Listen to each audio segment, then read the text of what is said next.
story. You're never alienated when characters, and she doesn't bludgeon you with characters right off the bat either. It starts out as Gabrielle. The story progresses in a simple fashion. Characters are introduced. It's not overdone by any means or stretch of the imagination. I was thinking to myself, and perhaps maybe I'm giving her too much credit, I don't know. But I thought if I read this book and I didn't know who wrote it, I would think that if someone told me that Alexandre Dumas or Honoré de Balzac wrote that book, and I'd be like, I would believe it. I mean, I would have believed it, because it really is written so classic and so well. I mean, it really is good. I mean, Honoré de Balzac and Dumas, they use more. They're not heavy on metaphors, but they'll use the metaphors, and they even get a little flowery at times. Catherine Delors doesn't get flowery, doesn't get it.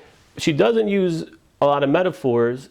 However, when you don't use a lot of metaphors, you're not in jeopardy of having that stupid metaphor that just makes you cringe, like a lot of these writers do, with these just dumb things they come up with. They tell you to be original, but yet, be original, but don't be dumb. She doesn't worry about that. She lets the character carry the story, and the character carries the story very, very well. You feel for the character, and you're in it with her. You want to keep reading. She puts out these little, lets you keep reading with these little sentences here and there. I give you clues about what's coming up. It's just well done. I mean, there's like these little mines in a book you step on, and you're like, holy shit. And then you just keep reading. I mean, it's fantastic. If you're looking for, like all these other reviewers use these terms like a roller coaster ride, richly imagined, a thrill. I mean, it's not a roller coaster ride. I'll give you that. It's not a thrill. I mean, it's just a well-told story. If you're into literature, then read this book. I mean, I beg you, don't piss your money away on that other shit. Buy this book, because this is what writing is about. Someone asked me, I was talking to somebody about this book, and they didn't believe I had a total good review. And I do. I'm very proud of myself. But they said, well, what's the difference between this and Jodi Picoult or Sophie Kinsella?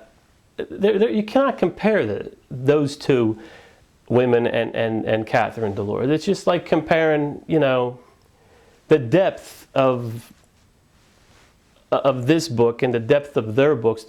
I guess they were referring to the last two I did was Change of Heart by Jodi Picoult and Sophie Kinsella, Remember Me, I think it was called. I mean, you're talking about the Jodi Picoult and Sophie Kinsella books have, really, the kiddie end of the public swimming pool is deeper than Sophie Kinsella and Jodi Picoult. I mean, do you know what I'm saying? Are you catching my drift here?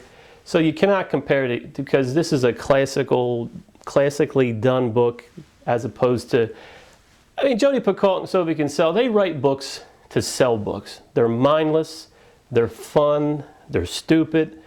They write them to sell. This woman wrote this book because you could just tell she loves to write, and this was a story that this is her first novel, so she's probably been doing this for years, and it's just a work of art. It truly is. I truly think it's fantastic, and I think that in years to come, when we're talking about famous characters in literature, Gabrielle Montserrat will definitely be one of those characters. There's no doubt in my mind. It's really great.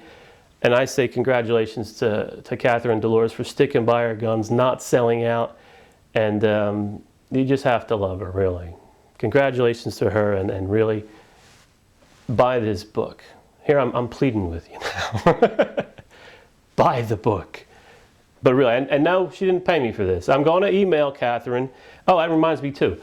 Catherine has a website on which she has I forget the name of it. It was some kind of it was called, it says a journey from unpublished to published. And if you're a writer, that alone too, it's pretty good. It's a couple pages printed out.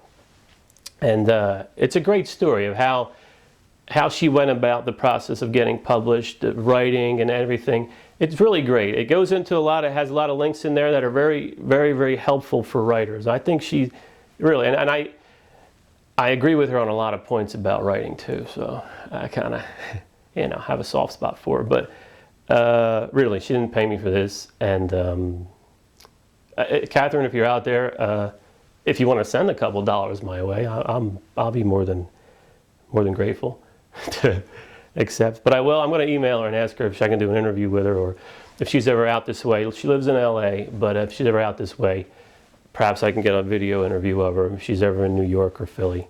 So that's that. But finally, a book that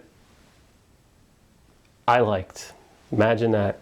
I started practicing this over a year and a half ago, reading the books and chopping them up, seeing how they were, and this is the best one so far, really. I mean, if you're going to buy it, if you read one book a year, even though it's only March 31st, and believe it, it's March 31st, not April 1st. This is not an April Fool's prank or anything like that. I may be goofy, but I'm not that goofy. If you only read one book a year, this, I know it's, like I said, only March, but this is the one to buy.